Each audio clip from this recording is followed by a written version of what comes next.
Let's take a look at Pennsylvania's primary election season next on Behind the Headlines. This is Behind the Headlines, with behind-the-scenes analysis on issues affecting Pennsylvanians, sponsored by the Susquehanna Valley Center for Public Policy. Now, here's your host.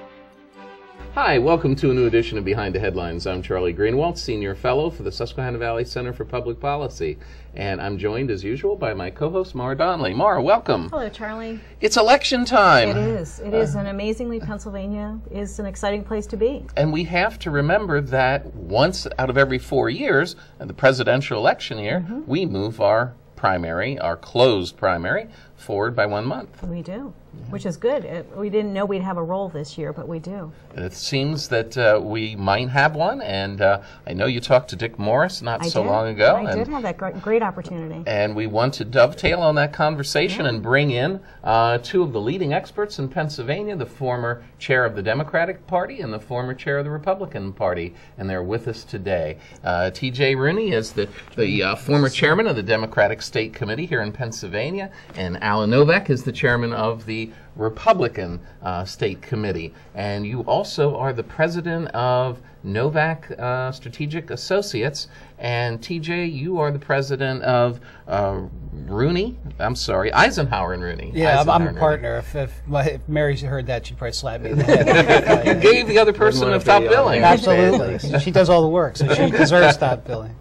Well, as Maura said, this year seems to be different. Pennsylvania seems to be it's going to have a role in the or at least the Republican primary. And the television commercials have started. That's true. That's true. And don't answer your phones because the robocalls started a week and a half ago. So we want to start out by asking both of you how you assess Pennsylvania's role in the upcoming presidential election. Let's start at the top.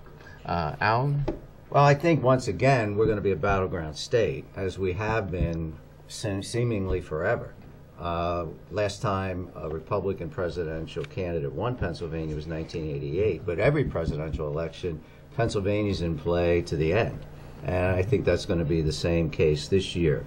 Do want to remind everyone that 4 years ago, Pennsylvania made a difference or was in play in the Democrat primary for president when Hillary Clinton won Pennsylvania, much to the credit of TJ and his team. It was quite an experience. I don't know perhaps that the Republican primary will carry the same intensity this year as it did on our side 4 years ago, but Alan is exactly spot on. Come the fall, this is going to be the white-hot epicenter of what goes on and who is eventually elected president of the United States. So it's Pennsylvanians are in for a ride.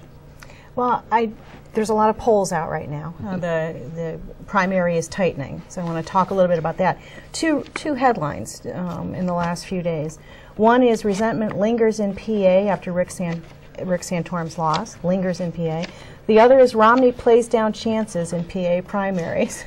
So both of them seem to be hedging their bets a little bit on what the turnout is going to be. I know we don't have crystal balls, but it is tightening. Where do you see it going? Well, late momentum's good momentum, and Romney has late momentum. I mean, about a month ago, polls had Rick Santorum ahead by 20 points or more. Significant increase, and I think right now, under no matter what poll you view, it's close. It's either Romney's slightly ahead or within Santorum's 5, slightly ahead. Right. So that bodes well for Romney. And I have said, the fact that we have a primary isn't going to determine what our delegates do, regardless of who wins the popular vote. And I believe the primaries in the other 4 states on the 24th will have as much influence on what the uncommitted Pennsylvania Republican delegates do with their vote as the Pennsylvania popular vote will. It may be more. Yeah. You know, I would suggest, as I have for many weeks, that the primary is over. Mitt Romney will, regardless of what happens in Pennsylvania, he will be the nominee, and I think all Democratic eyes are now trained on him to begin to define and shape the race in the fall. Well, in this Republican primary for the presidential nomination on the GOP side has specific significance for Pennsylvania because 3 of the 4 candidates have ties to Pennsylvania. Newt grew up and was born in Harrisburg, grew up in Hummelstown, and you find, of course, Ron Paul is a Pittsburgh boy, and then, of course, Rick Santorum coming out of Pittsburgh. One never suspected that Pennsylvania would have such a sort of a background influence in this contest. It is interesting. It's going to be more interesting because I think that the non-Pennsylvania is going to win the Pennsylvania primary. Well, let's talk for a moment about a few weeks ago. There was a press conference of Republican leaders, current and former, here in Harrisburg. And I think you were there. Weren't you there? I believe I saw you there. Yeah, I was there. And I watched Can't find somebody else that looks like me. I watched the press conference, and on one hand, the purpose was to promote the candidacy of Governor Romney. On the other hand, you all seemed chagrined that you had to sort of leave Senator Santorum behind. And what was the feeling of all of you about that? How did you come to that decision? And how did you explain it to Senator Santorum? Was there any contact with Senator Santorum? It was pragmatic politics. All of us, for the most part, had been supporters of Rick Santorum. Gosh, his first run for the Senate in 1994, I had just become Chester County Party chairman, and I remember going door to door with him in my hometown. I remember going across the other side of town to the Little League opener and walking through the stands with him and was shaking parents' hands. So I go that far back with him. But on the other hand, there were 2 overwhelming issues in this presidential election. Getting the country back on track, getting the economy back on track, who's best to do that and best to lead that, and who among the Republican field is best to, has the best opportunity to beat President Obama. I come out with Mitt Romney on both of those, as the answer to both of those questions.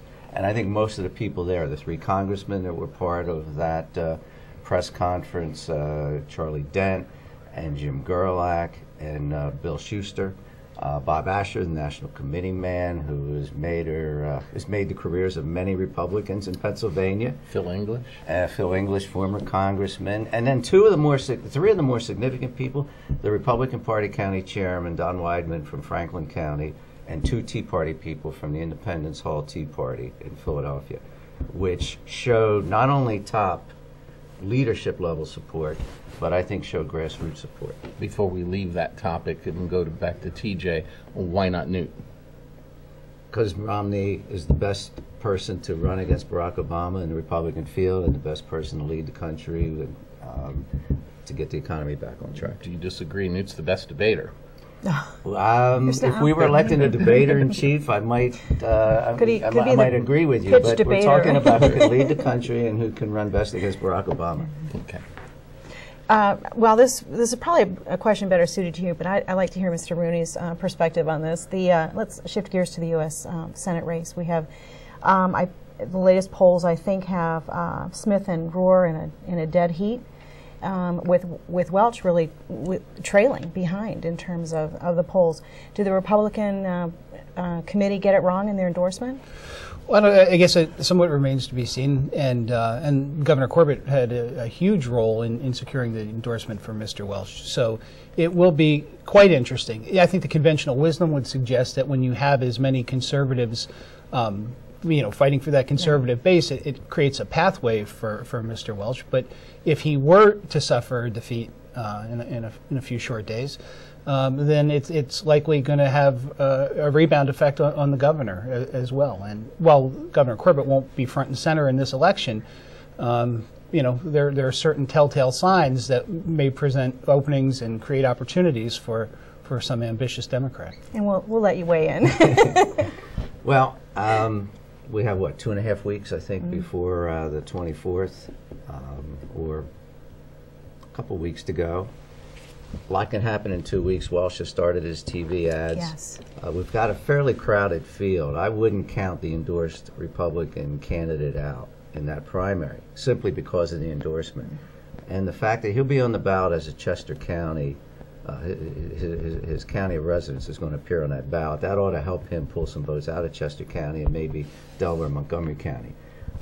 But the story that'll be written if he doesn't win is that the state committee doesn't have the ability to back up its endorsements as it once had.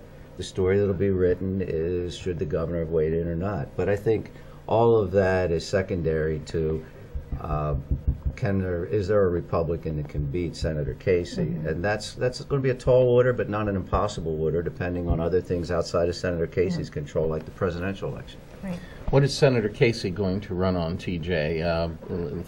6 years ago, he ran on the point of being an independent voice in Washington for Pennsylvania, yet he's voted with the Obama administration 98% of the time.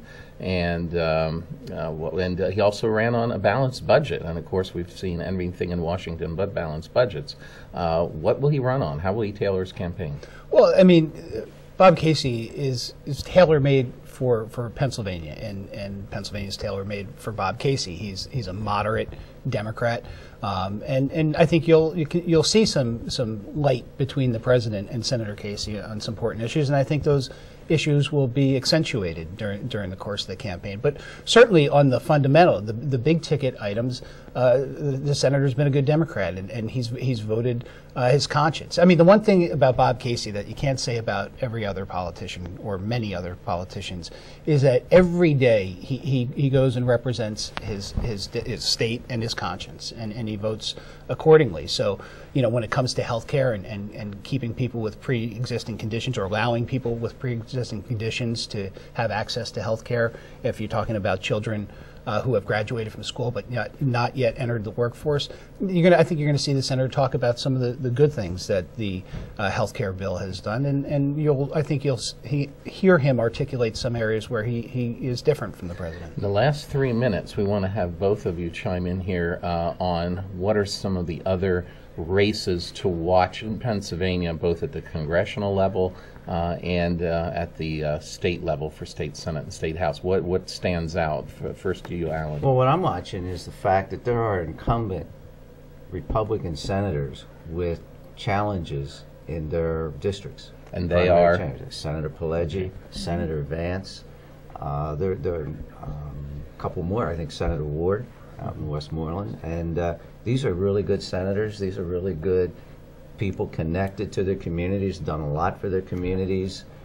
That to me is a phenomenon, that there would be grassroots challenges to the leader, the majority leader of the Senate, coming out of my home county, which kind of embarrasses me. But it's just something we'll be watching. I don't expect Senator Pileggi to have any difficulty. I think Senator Vance has a more difficult race, but I think she'll prevail. I'm sure Kim Ward will. But that's, to me, what I'm going to be looking at, the fact that you have leadership, establishment people being challenged. And I'm looking at the same kind of dynamic or dilemma that Democrats have, especially as it relates to the primary challenge to Congressman Tim Holden. In my view, Tim Holden should get a medal, not a primary. He has represented a district that people 10 years ago thought he didn't have a chance to represent. So I think that there should be a reward. I don't care what your political stripe is. And now you say the 78% of his district will be new for him. And again, that is what it is. But the reality is that Tim Holden has always represented the people that he was elected to serve, and in doing so, he's acquired a moderate voting record in the Congress of the United States. He does not deserve a primary challenge, in my view. He is a good, solid member of Congress with seniority, and that matters. In spite of what, sometimes the prevailing sentiments might suggest, having longevity and having seniority in the Congress matters to the people that you serve. So I think you would probably make the same case that to oust a Dominic Pileggi or a Pat Vance or a Tim Holden would be exactly what would be wrong with politics today. When people are so divided as we are, and if the only way you can win in a primary election is to gravitate to the extreme end, that's not good. That's not a good recipe for democracy. It's not a good recipe for governance, and that's why I believe this Holden primary is so critically important. Not because Tim Holden can have a future in 20 seconds beyond Congress. But Pennsylvania would miss him, and we've suffered some serious losses with the loss of Jack Murtha, and Arlen. We need people like Timmy Holden in the Congress today. Have you both read Arlen's new book? I've read parts of it. I haven't. Likewise, I've sat down and picked up. I've heard it's quite a page turner. And the last 10 seconds as we go out of this segment, who would you guess is going to win the GOP presidential primary here in Pennsylvania? TJ? Oh, Romney. Alan? Okay. Romney. It's unanimous. Yeah. Okay. We want to thank our guests for being with us and sharing their insights on Pennsylvania politics. We look forward to having you back in the near future. Talk about some future races. We're coming up with the second segment of Behind the Headlines right after this. Stay tuned. Behind the Headlines is brought to you as a public service by the Pennsylvania Business Council, envisioning a commonwealth in which residents enjoy a very high quality of life in sustainable communities. The Council works aggressively to define key long-term policy strategies and solutions that make the Commonwealth more competitive, creating and sustaining a better Pennsylvania. Additional underwriting provided by the Worrell Corporation Foundation, based in Carlisle, Pennsylvania, by the Edward H. and Jeannie Arnold Foundation, and by the Hospital and Health System Association of Pennsylvania, helping hospitals to provide healing, health, and hope to communities across the state. And by the Pennsylvania Manufacturers Association. Business in Pennsylvania is our business. Behind the Headlines is also supported as a public service by Daily Express, transporting construction, farm, and industrial equipment throughout the United States. And by Penn Waste, your best local choice for your waste removal and recycling needs. Welcome back to the second half of Behind the Headlines. And in this half, Mara and I are fortunate to have Dave Patti, who is the president and CEO of the Pennsylvania Business Council, join us. Dave, welcome. Great to be back. Thanks. Well, in the last segment, we were just talking about Pennsylvania elections and things to watch for with the former chairs of the Democratic and the Republican state committees. We wanted to ask you to come in and see if you could sort of bring us up to date on what's new on Capitol Hill in the way of legislation that impacts our economy and our state, and then get your take on the elections. What is new on the Hill in regarding legislation? Well, what this should can we be a quick looking segment for? because very little's happened. It's been a slow spring. Yeah, and in fairness to the General Assembly, they've taken up some important issues that they've talked about in committee, that they've talked about in caucus. So we've seen fewer votes than perhaps we'd want to, but there is some movement, I think, behind the scenes. Prevailing wage has certainly gotten a lot of attention. Further attempts to fix our legal climate. There's been some discussion about tax policy, business tax policy. So those are all very, very important steps. Prevailing wage, it seems as if there was more hope that something could happen this time around than there's been in a long time. We seem to be on the brink of a vote, and then nothing happened. Yeah, the prevailing wage law went into effect in 1961, and I'm partial to things from 1961. I was born then, but it hasn't been changed since. I mean, I'd like to think that at least I've changed a little bit since 61. And it needs to be, at the very least, overhauled. And certainly there are a lot of viewers who would think it should just be done away with. It was a bad idea then, it's still a bad idea. Did an editorial that they thought it should be completely eliminated, which is a little surprising. Right. I mean, the concept behind prevailing wage is that the government somehow knows and sets a price that this is what skilled labor should be charged for. And it's done through a very faulty methodology of survey research. Sent out to contractors across the state, what do you pay people?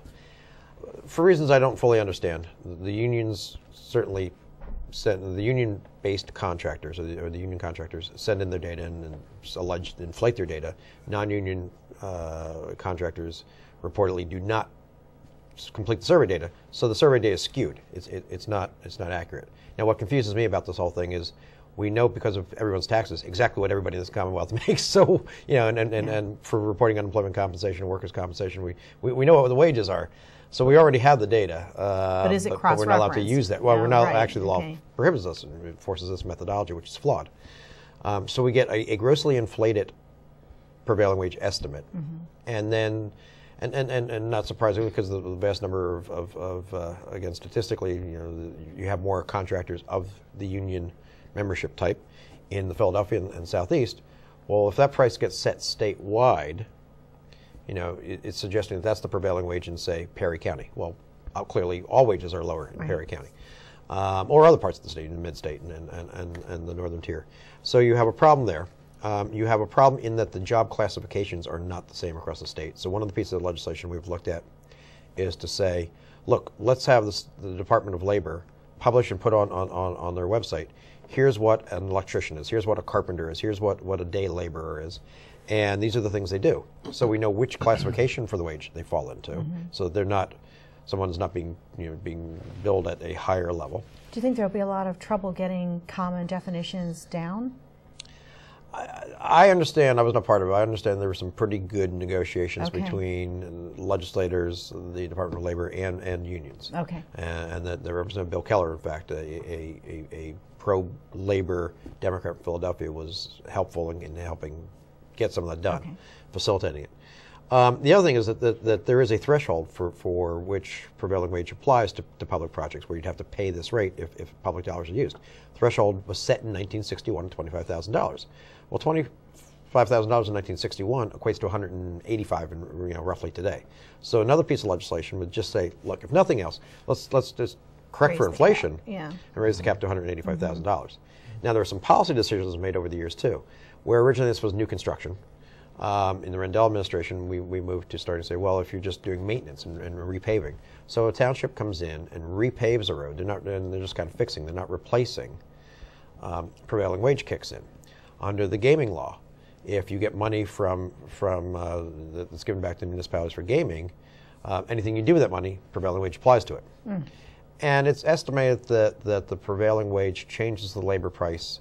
The lowest I've ever heard is 5 to 10% range. I think most people think is 20, 25, 30% range in price. But whether it be 5% or 30%, certainly what we're saying is it's pushing the price higher. So you can pave less road, for the money. Because it's going to cost you. And a lot of that's falling on local governments. Right, that's what I'm saying. School districts, local governments. There's another piece of legislation where it just exempts schools from it. Right.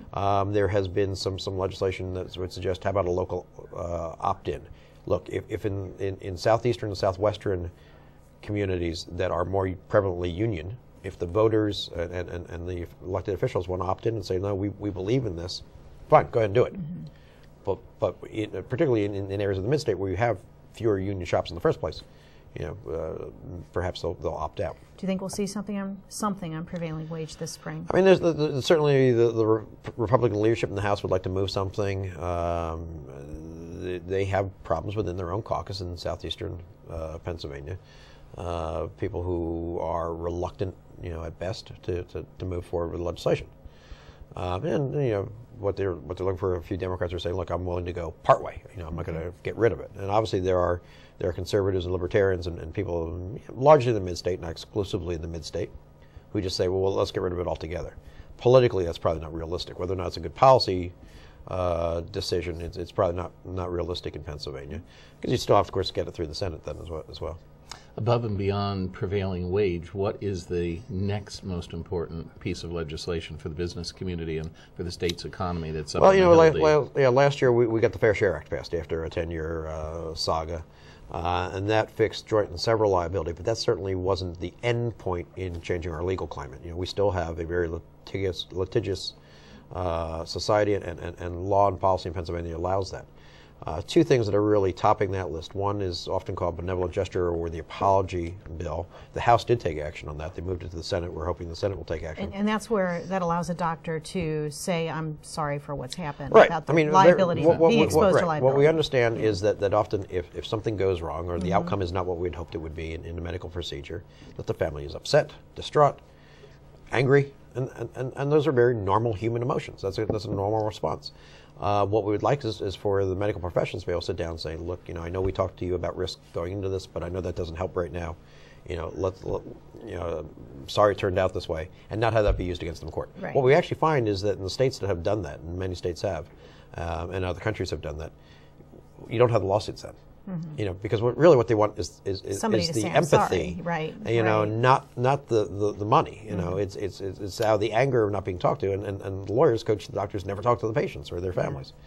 The other piece is venue shopping, and that's that you move a case generally to Philadelphia because you have more permissive courtrooms and bigger jury awards, and the juries find more often for the plaintiff, and then give big awards. And you find some nebulous reason for saying, oh, well, really, you know, while I was hurt in Lancaster County by somebody from Lancaster County, and I live in Lancaster County, you know, the person who hurt me does business in Philadelphia, therefore the lawsuit ought to be in Philadelphia. Well, that's ridiculous. Yeah. And putting an end to that will also, we put an end to that 10 years ago in medical malpractice cases, and we found that the number of medical malpractice cases filed dropped by 50%. You know, I mean, Governor Rendell and the trial lawyers themselves touted that statistic as the reason that we didn't need any more malpractice reform, that everything was good. Well, if it's good for malpractice, it's good for everything. So, you know, that's legislation also, but not unlike prevailing wage, where we're having some problems with Southeast Republicans, but would really like to see that move and then get to the Senate and try and push. Are we ready to turn to politics? I think so.